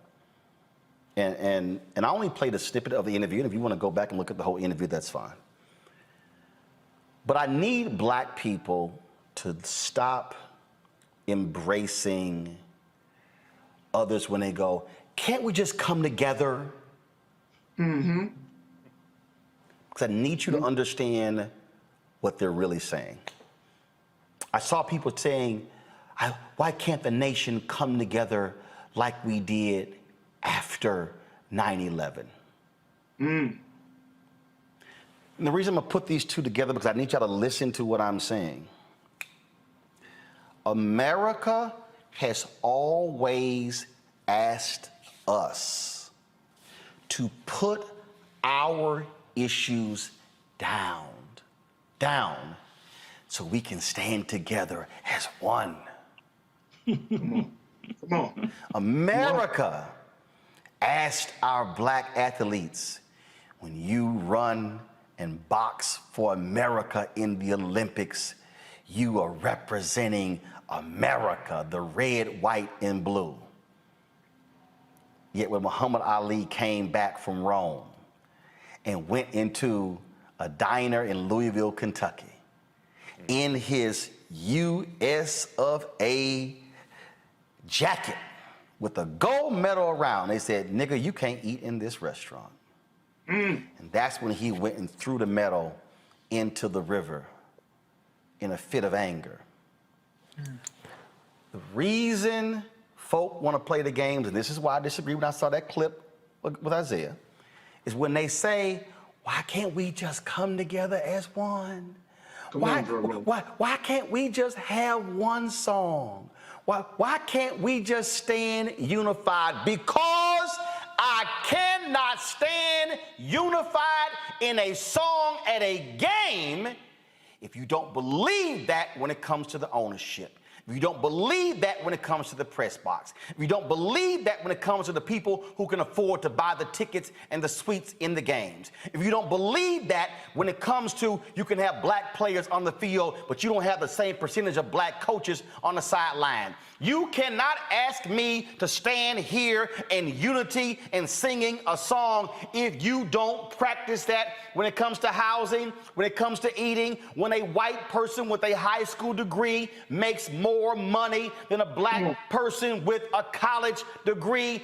Don't dare tell me to stand as one if you don't want that to happen in every single aspect. Let me remind y'all, clearly if you don't understand history, the United States threatened to shut down black newspapers. All you gotta do is read Gerald Horne's book on Claude Barnett and the Associated Negro Press. Read Ethan McKay's book on the Chicago Defender. They threatened to shut down black newspapers during World War II because they dared to write about fascism and racism. Y'all need to go look up, Google this, the Double V campaign. Google the Pittsburgh Courier and what they created when they said we're gonna fight against racism at home and abroad. They threatened to put black publishers in prison because they said you are creating tyranny and committing treasonous acts for writing about racism in the U.S. Armed Forces. They said this is no time for you to be focused on racism. This is where we are supposed to stand as one. And the history will tell you when black soldiers came back from World War II, they put white German POWs in front of the black soldiers. History will tell you that when they got back to those depots in the United States, black soldiers and white soldiers had gunfights because although they were so-called on the same team in Europe, when they got back, the white soldiers said, nigga, we gonna kill you. And that's why black soldiers were lynched in their uniforms. That's why Byron Della Beckwith struck down Medgar Evers, an armed forces veteran, in his own driveway. So please, I don't want to hear the bullshit about can we all be as one singing a song, because if you don't want to stand with me on fighting racism, sexism, and bigotry, I don't want to hear a damn thing about you trying to sing a song with me. Come on. Folks, I can't give y'all one Gerald Horne book to write, to look at. Go to my computer. Gerald got about 4,000 books. You check them all out. Again, I told y'all about the counter-revolution of 1776, slave resistance, and the origins of the United States of America. You should check out White Supremacy Confronted, U.S. Imperialism and Anti-Communism versus the Liberation of Southern Africa from Rhodes to Mandela. Also, I told you the rise and fall of the Associated Negro Press, Claude Barnett's Pan-African News, and the Jim Crow Paradox. I have absolutely read that one. And so that was there's another one on here that I gotta recommend. Oh my goodness, where is it? Where is it? I told y'all Jared got all these doggone books. I'm trying to get to all of them. And of course, a couple of books, obviously, on W.B. Du Bois. And then I gotta get this one, The Color of Fascism, Lawrence Dennett's Racial Passing and the Rise of Right-Wing Extremism in the United States. Yeah, I got to get that one right there, y'all. Gerald, it's always a pleasure to have you here. Distinguished professor from the University of Houston, my hometown. Thanks a bunch. Thank you for inviting me. Yes, sir. Folks, back to our Roland Martin Unfiltered video in just one moment. It's time to be smart.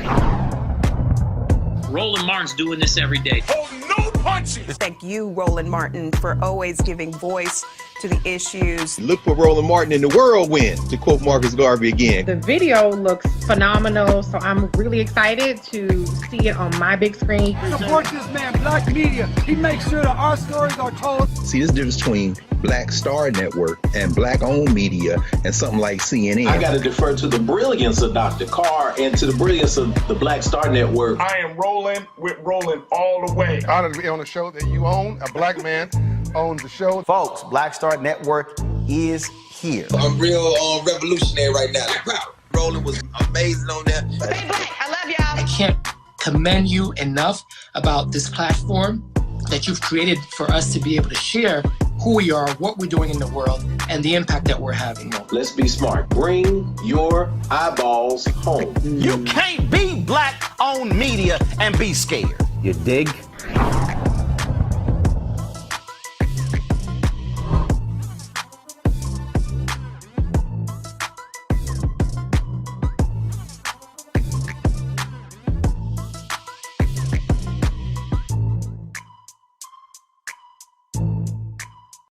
I came across this tweet today, and I'll be honest, somebody who I never thought I would have on this show because of a lot of his past comments. Former Congressman Joe Walsh of Illinois, Mediaite posted a clip of my segment on ABC this week. And Joe Walsh tweeted this: spot on, Roland Martin. Every one of us Republicans, former Republicans, moderate Republicans, and conservative Republicans must publicly acknowledge and apologize for helping to put that unfit madman in the White House. Every single one of us. Chris Christie and most never will. Joining us right now on Roland Martin Unfiltered and the Black Star Network is former Congressman Joe Walsh. Congressman, glad to have you on the show. You were, if I had a camera on you while I was going through all of that, you were putting your head down, you were nodding, you had this sort of state of disbelief as you listened to Chris Christie give that speech and then saw that exchange between the two of us on ABC. Hey, Roland, I am so, by the way, it's an honor to be with you. I am so freaking pissed off right now, but I want to start by saying thank you. I mean it, man. Thank you for what you did yesterday on ABC, calling out Chris Christie. My God, Roland, all of them know who Donald Trump is, and none of them have said anything. I'm listening to Christie at the Reagan Library. It's infuriating. We need to do this. We need to do that. What they need to do is call out him by name.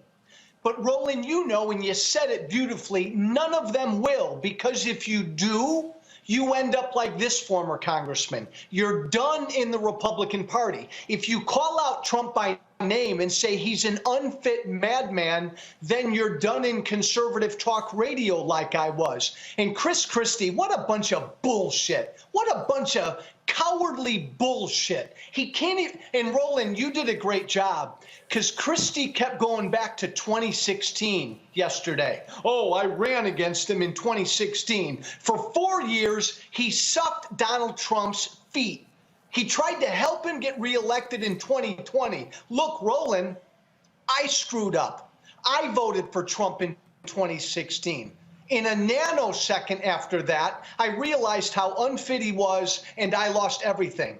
Chris Christie was still trying to help this guy get reelected? I get it. I'm not naive, Roland. I get it. You said it. If you do what I did, you're done in the Republican Party. And screw Chris Christie and Rand Paul and all these other guys because they've sold their soul. I'm sorry. And that right there is the biggest thing for me, because, you know, they love talking about integrity and honor and principles and valor and value. They love touting their Christianity and their faith. And they stood with a faithless ghoul, a man who has no bottom, a man who will throw anybody under the bus. Chris Christie kissed his ass after losing, endorsed him. Trump put him in charge of his transition team. What happened? His son-in-law, Jared, I don't want him. Trump dumped him because Christie prosecuted Jared's daddy. After trashing this man, Trump would talk about the man's weight in public and how he would just do whatever and would just kiss his butt.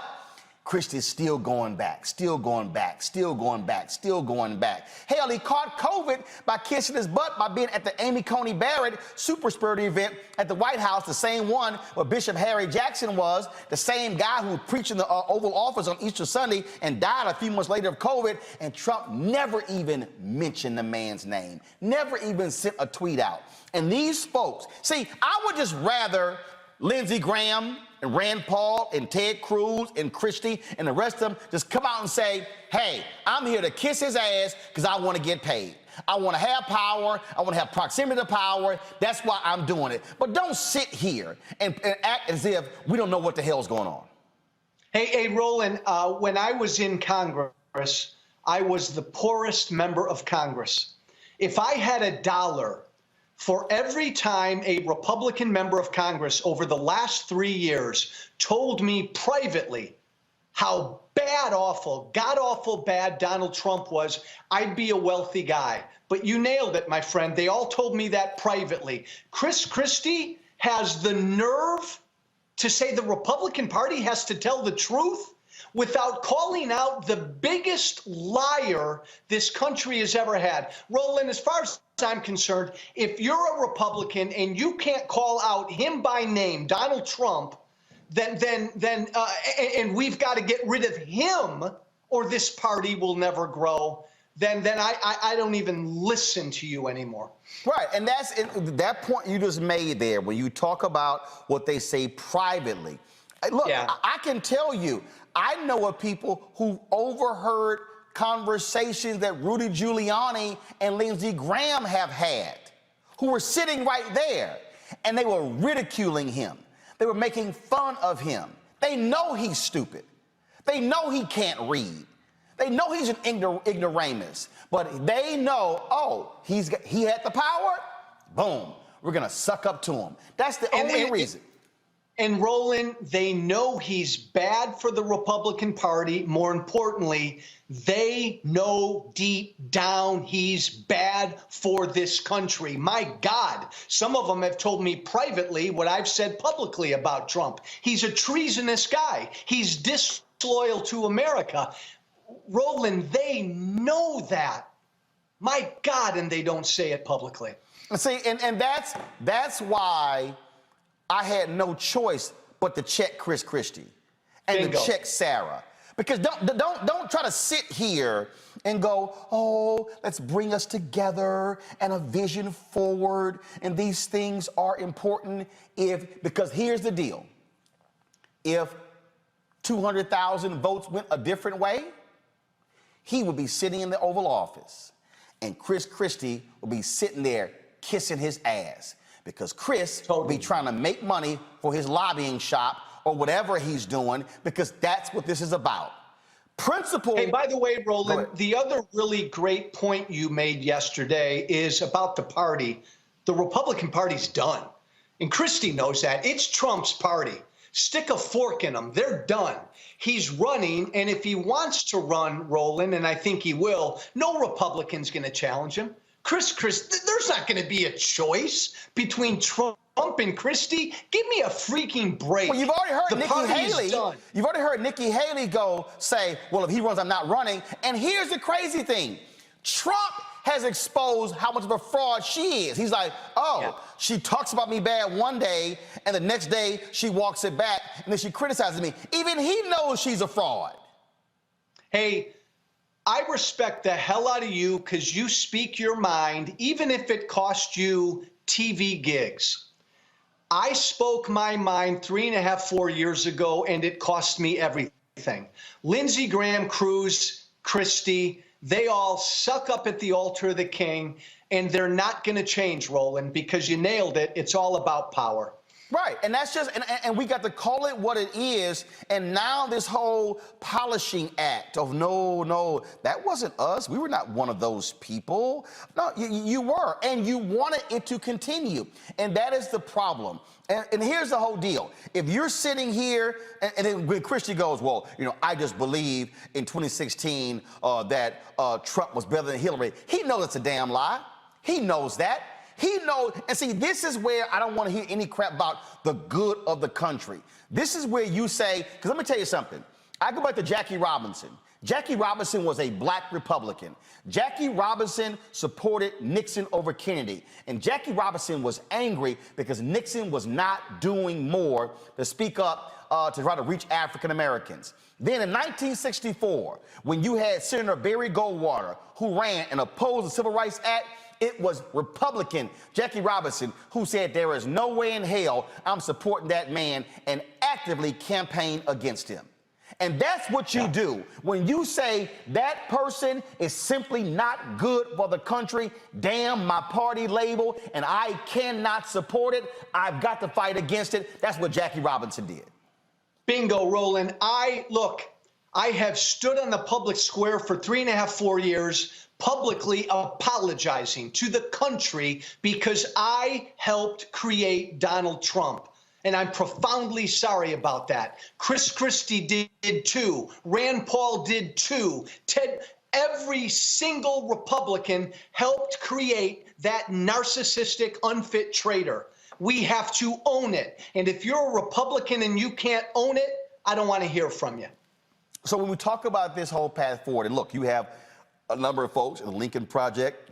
They've got their issues with John Weaver and what he did and what they knew, and they're going through all of that. That should actually happen.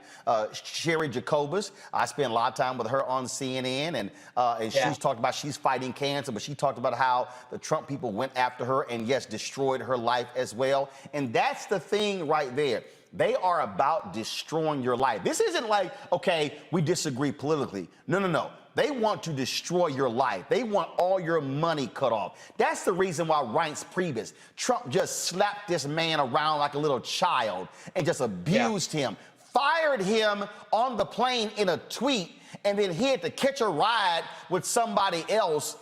And Reince Priebus still walking behind, kissing his ass. And then now he's trying to sit here and have this recount in Wisconsin leading that. And I'm sitting here going, man, do you have any integrity? Any? Like, are you like you? That man disrespected you. Ted Cruz, the man called your wife ugly. Yeah, the man called your wife ugly. No, you're right, man. But then there are all these other Republicans who just kept their mouths shut for 4 years. What has Paul Ryan ever said? John Boehner, my former speaker, wrote a book and came out and said how bad Trump was. He still voted for Trump in 2020. They kept their mouths shut. And that to me right there is the fundamental problem. Because you know what? Look, I got a problem with a lot of Democrats who said, I just can't vote for Hillary Clinton. You know what? They didn't. And she lost. Yeah. She lost. Had those Democrats who did not like her said, I got to put that aside and vote for her, I personally think they screwed up, because what they didn't do was what Republicans actually did. Republicans said it's about power. But the issue for me was this here. The issue for me between Hillary and Donald Trump, and I said, we knew how bad this man was. We knew how pathetic this man was. Black women absolutely knew how awful this man was. And I said, if the country listened to black folks and not voted for Donald Trump, we would never gotten those 4 years. But what this man has unleashed, and that, to me, Joe, is why I was even more offended. I'm looking at Chris Christie going, how dare you stand there and talk about the conspiracy theorists and how we can't listen to him when you supported him, and the man was throwing out conspiracy theories the day he walked into the Oval Office. That wasn't brand new because he lost to Biden. Christie empowered that. He empowered that. This is where, Joe, you have far too many people who are in the media who want to be clubby, in bed with these folks, chummy with them, and they don't want to press them too hard. I mean, that's just the real deal. People have to understand it is a major inside game for all the folks in Trump world that exists out there, and that's the game. And I'm sorry, I'm just not going to play that game and let somebody sit in front of me and just say this crap, and they've never owned up to it. You can't go to an AA meeting and make any progress unless you have to say with your own mouth, I'm an alcoholic, I'm a drug addict. You can't look. I'm born and raised Catholic. You can't walk in confession and not say, "Forgive me, Father, for I have sinned." In fact, these same Christians are the ones who say you've got to profess with your mouth that Jesus Christ is your Lord and Savior. These folks want to say, "Oh no, I wasn't with that. I wasn't done with any of that. No, I was privately advising him against it." Yeah, but you watched it and then you said nothing. And Roland, and by the way, your guest beautifully said it. Trump is a monster. He's a treasonous monster. And please don't take what I'm about to say wrong. I almost have more respect for nuts like Matt Gaetz and Marjorie Taylor Greene, Lauren Boebert, who really believe Trump's bullshit than I do Chris Christie. Chris Christie knows that Donald Trump is a lying, treasonous monster. I have less respect for Christie and Lindsey Graham and Cruz because they know the truth. Marjorie Taylor Greene's an idiot. She believes it. These guys know the truth about Trump, but for power, they won't call him out. Well, it is important to own up to it. I mean, you've talked about that and what it has cost you, and in Republican circles, you are absolutely persona non grata. You talked about losing the radio show because your radio show was on how many stations? About a couple hundred stations, lost them all. But you know what, Roland? Because you can't be anti-Trump in conservative talk radio. Here's the other thing, though. You have to apologize sincerely. Right. And I've spent 3.5 years apologizing. Yeah, for because before, let's be clear. Before, I mean, you said some stuff in the past about Michelle Obama and other folks, and you were a flamethrower on the right, and Fox News loved you, and every time you put something out there, and you had to own up to the role that you played in creating and fostering the environment that allowed a Trump to come onto the scene and grab it and then take hold and become president. Hey, Roland, I helped create that. You agree with me, I think. The GOP base has been radicalized. Oh, absolutely. What President George W. Bush said on Saturday, he was talking about the Republican Party in terms of the similarities between the radical, I call them domestic terrorists in the United States, and the folks who attacked us on 9/11 in terms of what their goal was. So he didn't name Trump, he didn't name party, but everybody knew exactly who he was talking about. And all of us Republicans and people like me, Roland, we helped radicalize the base so that when Trump came along in 2016, the demagogue he was, they were primed for him. We got to own that, apologize for it. So what are you, last question for you, in terms of moving forward? I think you're going to see more speeches like this, and I'll give you a perfect example. People laud Senator Mitt Romney. I don't. You know why? Because he gave that speech, all that hoopla before Trump got elected, and then was kissing his ass trying to meet with him to become his Secretary of State. And see, that's the same thing. Say, I'm sorry, you don't play with evil. You don't play footsie with evil. I got to go to church. You can't sit here and pray to God, but then you want to kick it with the devil. I mean, you simply can't do. Lightness and dark cannot coexist at the same time. And so that, to me, is, again, the same thing. So sure, now Romney wants to say the right stuff, but even Romney has not apologized for trying to get in and play footsie with him and trying to become his Secretary of State, because that was the same thing. It was power. It was power, Roland. And Mitt Romney, I respect him. He didn't even say who he voted for in 2020. Come on. Here's the deal. The Republican Party is Trump's party. He's got the party by the balls. It doesn't matter what people like Chris Christie say. Donald Trump owns the base that is now radicalized. If he wants to run, Roland, the nomination is his, and nobody will challenge him. And the fear that I do have, is that his radicalized base, because he lost, will be even more fervent. Two, unless Senators Joe Manchin and Kyrsten Sinema get off their asses and pass the For the People Act, what the Republican legislatures are doing, they are literally positioning states to steal elections. And this thing is real in terms of what's happening. Hey, Roland, you've got Larry Elder out in California today who refused to say that he would accept the results of the election, win, lose, or draw. This is now the Republican mantra. They will never lose another election fairly. It will all be because of fraud. That's Donald Trump's Oh, I got to watch my language. That's No, his actually, legacy. the show's called Unfiltered for a reason. Go ahead. That's his fucking legacy. Roland, that is Donald Trump's fucking legacy. He has stuck a stake through the heart of our democracy. I'm sorry. It's all truthful. Former Illinois Congressman Joe Walsh, we appreciate you. Thank you, my friend. I've been on the show. Thanks a lot.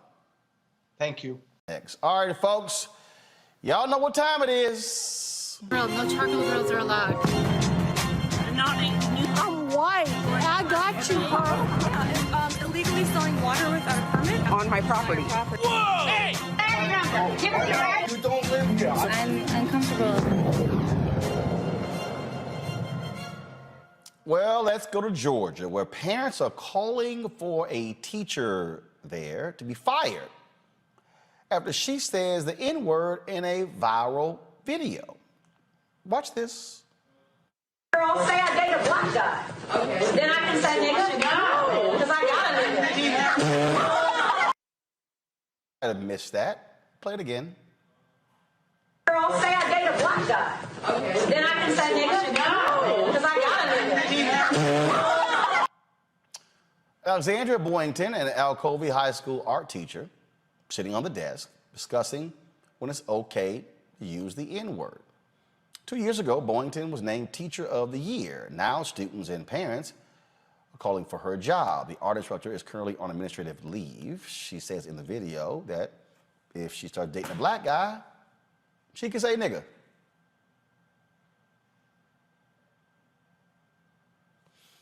Really?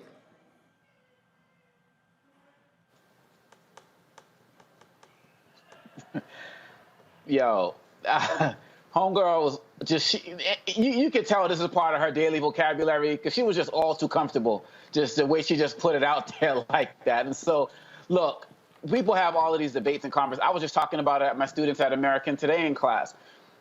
People can have honest conversations about it in the classroom.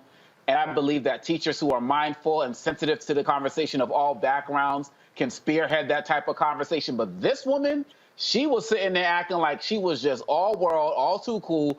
And I'm glad that those students responded, hell no, because really at the end of the day, they think that the students are going to be like, oh, you cool, I'm with that. And they're like, hell no. And I'm glad the video went out. I'm glad the parents are calling for it because we need to have real conversations about the usage of this term throughout.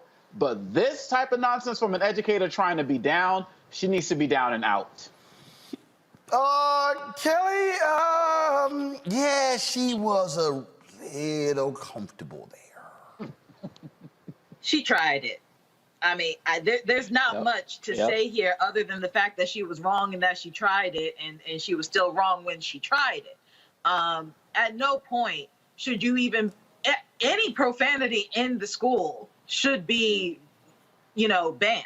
I don't know how schools are set up, but when I was in school, profanity in any regard was prohibited by students and especially teachers. So the fact that she was a faculty member at this school and still said it, regardless of what the word is, I'm just trying to get to the basics for the moment. The fact that she used profanity in school towards students in reference to herself in a personal manner, which also should not be talked about on school grounds. There's just levels of inappropriateness here that needs to be addressed. N-word notwithstanding. Again, she was way too comfortable with that word, but just from an administrative perspective and just getting to the point, she was wrong just from being a faculty member. And I don't know whether it was because she was an art teacher and she thought, she has license because it's more creative space and more liberal. But again, you tried it and you failed.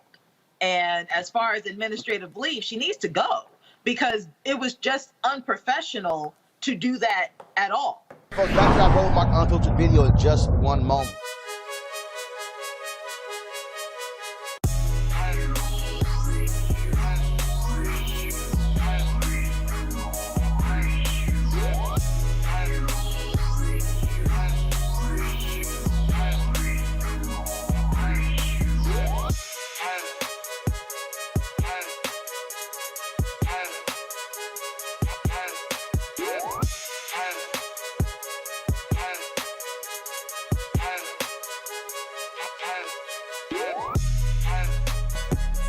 All right, folks, Seek.com is a black-owned company founded by Mary Spiel. It's a virtual reality company where you can actually go there, look at their virtual reality content. A couple of devices they actually have for sale that you might be interested in. First off, their VR headset allows for you to slide your phone right in and experience that virtual reality content on their site or watch a 360-degree video. Also, their 360-degree headphones, tremendous bass, you can use it for gaming, Bluetooth, phone calls, you name it. Folks, you can get these two at Seek.com using this promo code RMVIP21, RMVIP21. You buy one or the other, or even both. A portion of the proceeds come back to us here at Roland Martin Unfiltered. And so we want you to check out Seek.com and give it a try.